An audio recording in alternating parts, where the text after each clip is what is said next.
ഹർഷന്റെ operation കഴിഞ്ഞെന്ന് doctor പറഞ്ഞതും എല്ലാവരും പ്രതീക്ഷയോടെ അദ്ദേഹത്തെ നോക്കി. ജീവൻ രക്ഷിക്കാൻ മാത്രമേ ഞങ്ങൾക്ക് കഴിഞ്ഞുള്ളൂ. തൽക്കാലം ഇതുപോലെ കിടക്കാൻ മാത്രമേ അയാൾക്ക് പറ്റൂ. ബെറ്റർ ട്രീറ്റ്മെന്റ് പറ്റില്ലേ ഡോക്ടർ? ട്രീറ്റ്മെന്റ് ഒക്കെ ഉണ്ട്, പക്ഷേ ഇപ്പോൾ ഉടനെ ഒന്നും സ്റ്റാർട്ട് ചെയ്യാൻ പറ്റില്ല. അത് കഴിഞ്ഞാണെങ്കിലും ഒരു 50-50 ചാൻസ് മാത്രമേ ഉള്ളൂ. എല്ലാം കേട്ട് കിച്ചുവിന്റെ നെഞ്ചിലേക്ക് ചാരി നിശബ്ദമായി കരയുകയായിരുന്നു ദേവു. ഒരാശ്രമില്ലാത്തതുപോലെ ഭിത്തിയിൽ ചാരി നിന്ന് കണ്ണീർ വാർക്കുന്ന അമ്മായിയുടെ അടുത്തേക്ക് അമ്മു ചെന്നു. അവളെ കണ്ടത് ഒരു പൊട്ടിക്കരച്ചിലോടെ അവർ അവളെ കെട്ടിപ്പിടിച്ചു. അവളോട് ചെയ്ത ക്രൂരതകൾക്കൊക്കെ കണ്ണീരിനാൽ അവർ മാപ്പ് പറഞ്ഞുകൊണ്ടിരുന്നു. തിരികെ ഒന്നും പറയാതെ അവരുടെ നെറുകെ തലോടി അമ്മു നിന്നു. ഡിസ്ചാർജ് ആകാൻ എന്തായാലും കുറച്ച് ദിവസം എടുക്കും. റൂമൊക്കെ ബുക്ക് ചെയ്തിട്ടുണ്ട്. ആൽവിൻ പറയുന്നത് കേട്ട് അമ്മായി അവനെ നോക്കി. അന്ന് അമ്മുവിനെ വീട്ടിൽ നിന്ന് കൊണ്ടുപോയ ദിവസം വായിൽ തോന്നിയതൊക്കെ അവനോട് പറഞ്ഞതിന്റെ കുറ്റബോധം അവരുടെ മുഖത്തുണ്ടായിരുന്നു. മോൻ എന്നെ ഒന്ന് ബാങ്കിൽ കൊണ്ടാക്കുമോ? നിസ്സഹായതയോടെയുള്ള അവരുടെ ആവശ്യം കേട്ട് കിച്ചൻ എന്തെന്ന അർത്ഥത്തിൽ നോക്കി. ദേവുവിന്റെ കല്യാണ ചിലവിനായി കുറച്ച് ക്യാഷ് ബാങ്കിൽ ഇട്ടിട്ടുണ്ട്. ബില്ലടക്കാനും മറ്റും അതെടുക്കാം. അതിന്റെ ആവശ്യമില്ല, ബില്ലൊക്കെ അടച്ചിട്ടുണ്ട്. കിച്ചൻ പറഞ്ഞതും അമ്മായി തൊഴുകൈകളോടെ അവന്റെ അടുത്തേക്ക് ചെന്നു. എന്നോട് നന്ദി പറയേണ്ട ആവശ്യമില്ല. ദേ അവനോട് പറ, എൻ്റെ കയ്യിൽ കുറച്ച് ക്യാഷേ ഉണ്ടായിരുന്നുള്ളൂ. ബാക്കി അടച്ചത് ആൽബിനാണ്. ആൽബിയുടെ മുന്നിൽ താൻ വീണ്ടും തോറ്റുപോയതുപോലെ അമ്മായിക്ക് തോന്നി. ഒരു ബന്ധവും ഇല്ലാതിരുന്നിട്ട് കൂടി അവൻ തങ്ങൾക്കായി തരുന്ന ഉപകാരങ്ങൾക്ക് തിരികെ എന്താണ് നൽകേണ്ടതെന്ന് പോലും അവർക്കറിയില്ല. അവനോട് എന്തോ പറയാനായി ചെന്നതും കേൾക്കാൻ താല്പര്യമില്ലാത്തതുപോലെ അവൻ മുഖം തിരിച്ചു. നിങ്ങൾ വീട്ടിലേക്ക് പോയിക്കോ, അമ്മുവിനോടും ടീനയോടും പറഞ്ഞിട്ട് ആൽബി കസേരയിലേക്ക് ഇരുന്നു. അപ്പോൾ നീയോ? ഞാൻ കുറച്ച് കഴിഞ്ഞിട്ട് വന്നോളാം ടീനു. അത് വേണ്ടടാ, ഇവിടെ ഞാൻ നിന്നോളാം, നീ പൊയ്ക്കോ. കിച്ചനും കൂടി നിർബന്ധിച്ചതോടെ അവൻ പോകാനായി എഴുന്നേറ്റു. അമ്മ പോകുവാനെന്ന് അറിഞ്ഞതും ദേവു അവളെ കെട്ടിപ്പിടിച്ച് കരയാൻ തുടങ്ങി. ഇന്നീ അവസ്ഥയിൽ തൻ്റെ കൂടെ അമ്മ വേണമെന്ന് ദേവു അതിയായി ആഗ്രഹിക്കുന്നുണ്ട്. പക്ഷേ അത് അവളോട് പറഞ്ഞില്ല. എന്നാൽ അതേ മാനസികാവസ്ഥയിൽ തന്നെയായിരുന്നു അമ്മുവും. ദേവുവിനെ അവിടെ ഒറ്റക്കാക്കി പോകാൻ അവൾക്ക് മനസ്സ് വന്നില്ല. എങ്കിലും ആൽബി വന്ന് വിളിച്ചപ്പോൾ അവൾ മറുത്തൊന്നും പറയാതെ അവൻ്റെയും ടീനയുടെയും കൂടെ പുറത്തേക്കിറങ്ങി. കുറച്ച് നടന്നതും ആൽബി അമ്മുവിൻ്റെ കയ്യിൽ പിടിച്ചു നിർത്തി. എന്താ ഇച്ചാ, നിനക്കിന്ന് ദേവുവിൻ്റെ കൂടെ നിൽക്കണമെന്നുണ്ടോ? മറുപടി പറയാതെ അവൾ മുഖംകുനിച്ചു. നിന്റെ മനസ്സ് എനിക്ക് അറിഞ്ഞൂടെ അമ്മു. ഇന്ന് നിങ്ങൾ അനുഭവിച്ച പേടിയും ടെൻഷനും മാറണമെങ്കിൽ നിങ്ങൾ പരസ്പരം താങ്ങായേ പറ്റൂ. പക്ഷെ നിന്നെയും കൂടി ഇവിടെ നിർത്തുന്നത് ബുദ്ധിമുട്ടാണ്. അവൻ എന്താണ് ഉദ്ദേശിക്കുന്നതെന്ന് ചിന്തിക്കുമ്പോഴേക്കും ആൽബി തിരികെ കിച്ചന്റെ അടുത്തെത്തിയിരുന്നു. കിച്ചു, ദേവുവിനെ ഞാൻ വീട്ടിലേക്ക് കൊണ്ടുപോയിക്കോട്ടെ? അതെന്തിനാടാ? അവൾക്കിപ്പോൾ വേണ്ടത് സ്വസ്ഥമായൊരു അന്തരീക്ഷമാണ്. അവിടെ അമ്മുവിൻ്റെ അവസ്ഥയും അത് തന്നെയാ. അപ്പോൾ ഹർഷൻ ഡിസ്ചാർജ് ആകുന്നത് വരെ അവൾ വീട്ടിൽ നിൽക്കട്ടെടാ. എടാ, അതിപ്പോൾ ഞാൻ എന്ത് പറയാനാ? ഇപ്പോൾ തന്നെ ഞാൻ കാരണം നീ ഒരുപാട് ബുദ്ധിമുട്ടുന്നുണ്ട്. അമ്മ പോലും നിന്നിലേക്ക് എത്തിയത് ഞാൻ വഴിയാണ്. കിച്ചു പ്ലീസ്, അമ്മുവിനെ മറ്റൊരാളായി കാണാൻ ഞാനിപ്പോൾ ആഗ്രഹിക്കുന്നില്ല. ഒന്നേ ഞാൻ ചോദിക്കുന്നുള്ളൂ, ദേവുവിനെ വിടാൻ പറ്റുമോ ഇല്ലയോ? പ്രതീക്ഷയോടെ കിച്ചനെ നോക്കി നിൽക്കുകയായിരുന്നു ദേവു. തൻ്റെ അമ്മുവിൻ്റെ അടുത്ത് നിൽക്കുന്നതിനും വലുതായി മറ്റൊന്നുമില്ല. ഇപ്പോൾ ദേവുവിനെ വിടണോ വേണ്ടയോ എന്ന് തീരുമാനിക്കേണ്ടത് അവളുടെ അമ്മയാടാ. അവർ സമ്മതിച്ച നീ കൊണ്ടുപോയിക്കോ. ആൽബി അമ്മായിയുടെ മുഖത്തേക്ക് നോക്കിയതും സമ്മതമെന്നോണം അവർ തലയാട്ടി. തിരികെ ദേവുമായി ആൽബി വരുന്നത് കണ്ടതും അമ്മുവിന് എന്തെന്നില്ലാത്ത സന്തോഷം തോന്നി. താൻ പറയാതെ തന്നെ തൻ്റെ മനസ്സറിഞ്ഞ തൻ്റെ മാത്രം ഇച്ഛനോട് അവൾക്ക് വല്ലാത്ത ഇഷ്ടം തോന്നി. കളരിക്കൽ വീടിന്റെ ഉമ്മറത്ത് തന്നെ അവരെയും കാത്ത് നിൽപ്പുണ്ടായിരുന്നു കത്രീനാമയും സിസിലിയും. അമ്മുവിനെ കണ്ടതും അമ്മച്ചി ഓടി വന്നവളെ കെട്ടിപ്പിടിച്ചു. കർമ്മം കൊണ്ട് തൻ്റെ മകളായവളെ അല്പനേരം കാണാതായതിൻ്റെ വേവലാതി മുഴുവൻ ആ അമ്മച്ചിയുടെ മുഖത്തുണ്ടായിരുന്നു. അമ്മച്ചി, കുറച്ച് ദിവസത്തേക്ക് ദേവു ഇവിടെ നിന്നോട്ടെ? അമ്മ ചോദിച്ചത് കേട്ട് അമ്മച്ചി ദേവുവിൻ്റെ നെറുകയിൽ തലോടി. അതിനെന്താ, ദേവുവിന് എത്ര നാൾ വേണമെങ്കിലും ഇവിടെ നിൽക്കാം. അവർ സംസാരിക്കുമ്പോഴും ആൽബിയുടെ കണ്ണുകൾ ചുറ്റും പാഞ്ഞുകൊണ്ടിരുന്നു.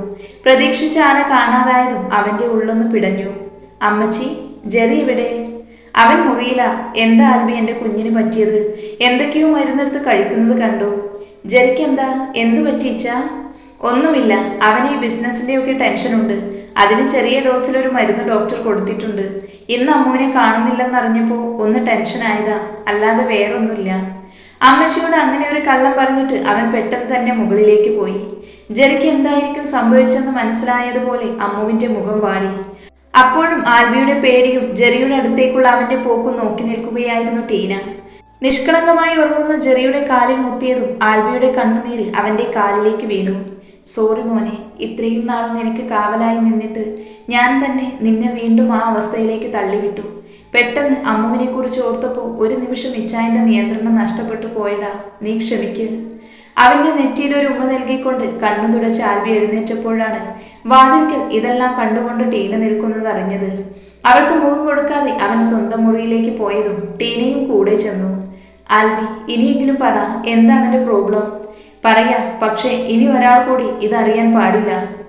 എന്താണെന്നറിയാൻ ആകാംക്ഷയോടെ ഇരിക്കുന്ന ടീനയോട് ചിക്കുവിന്റെയും ജെറിയുടെയും നിശബ്ദ പ്രണയവും അവരുടെ മരണശേഷം ജെറിക്ക് സംഭവിച്ച മാറ്റവുമൊക്കെ ആൽബി പറഞ്ഞു. എല്ലാം കേട്ട് ഒരക്ഷരം പോലും പറയാനാകാതെ ടീന നിലത്തേക്ക് ഇരുന്നു പോയി.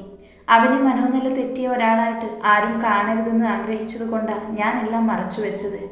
പക്ഷേ ആ ഞാൻ തന്നെ ഇന്ന് അവനോട് ഇങ്ങനെയൊക്കെ പെരുമാറേണ്ടി വന്നു. അപ്പോൾ അന്ന് ചിക്കു എന്നോട് പറയാനുണ്ടെന്ന് പറഞ്ഞ സർപ്രൈസ് ജെറി ആയിരുന്നു.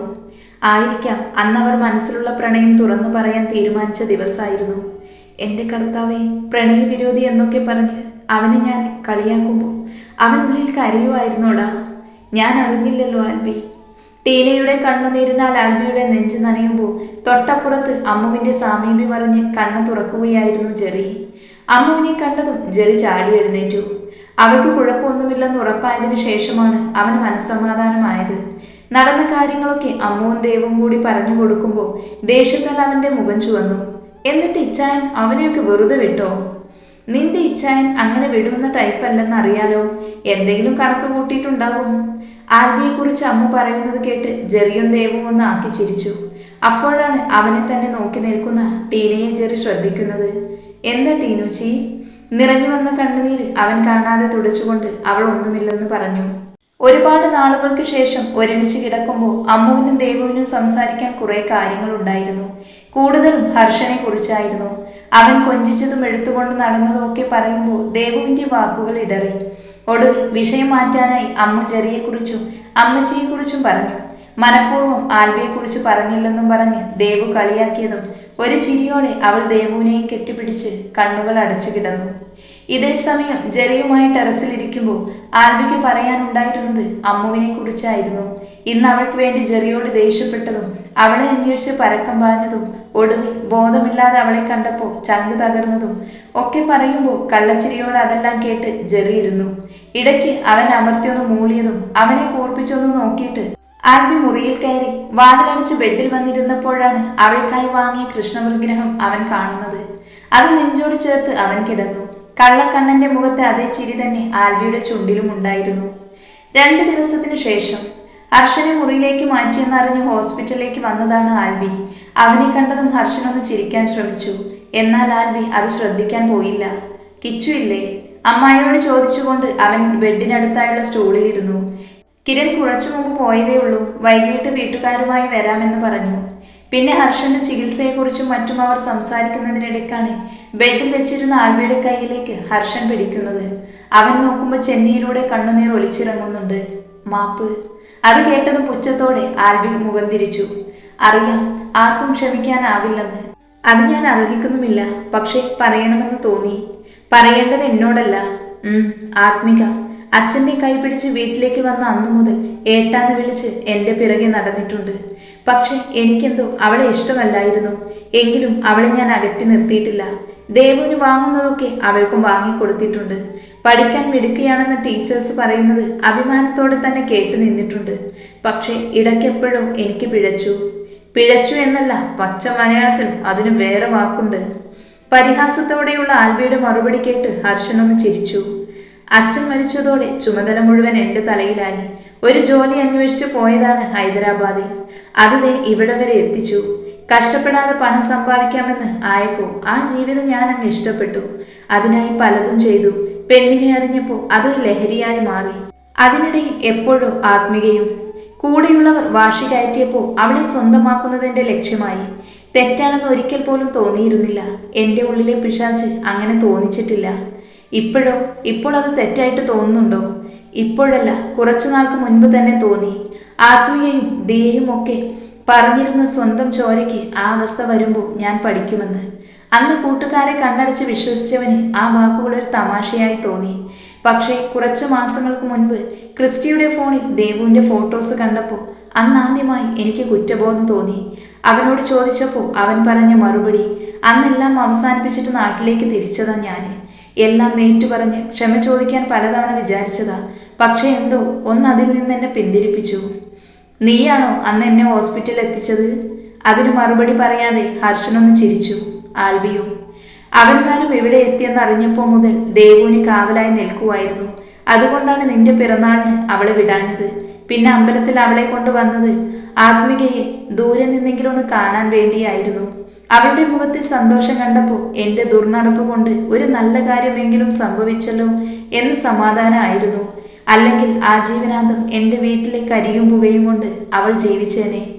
അമ്മയെ നോക്കി ഹർഷൻ പറഞ്ഞതും അമ്മായി സാരിത്തലപ്പ് കൊണ്ട് കണ്ണൊപ്പി. അന്ന് അമ്പലത്തിൽ വെച്ച് ഞാൻ വെല്ലുവിളിച്ചതല്ലടോ. താനാണ് അവരുടെ എല്ലാം ശക്തി. താനൊന്ന് കരുതിയിരിക്കാൻ വേണ്ടി പറഞ്ഞതാ. ഈ ഏറ്റുപറച്ചിൽ കൊണ്ട് ഇനി ഗുണമൊന്നുമില്ല. അറിയാലോ, ദേവുവിന് നിന്നോടുള്ള വെറുപ്പൊന്നും ഉടനെ മാറില്ല. അറിയാം, അത്രയ്ക്ക് വിശ്വാസമായിരുന്നു അവൾക്കെന്നെ. ഞാൻ കാരണം അവളുടെ മാനം മാത്രമല്ല, ജീവൻ പോലും നഷ്ടപ്പെട്ടേനെ. പക്ഷേ ഞാൻ പറയുന്നത് താനൊന്ന് കിരണിനോട് പറഞ്ഞ് സമ്മതിപ്പിക്കണം. എന്ത്? 2 അടി കിട്ടിയെന്ന് പറഞ്ഞ് പിന്മാറുന്നവനല്ല ക്രിസ്റ്റി.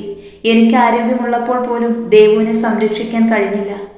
അതുകൊണ്ട് തന്നെ ഇനിയൊരു പരീക്ഷണത്തിന് നിൽക്കാതെ എത്രയും പെട്ടെന്ന് അവരുടെ വിവാഹം നടത്തണം.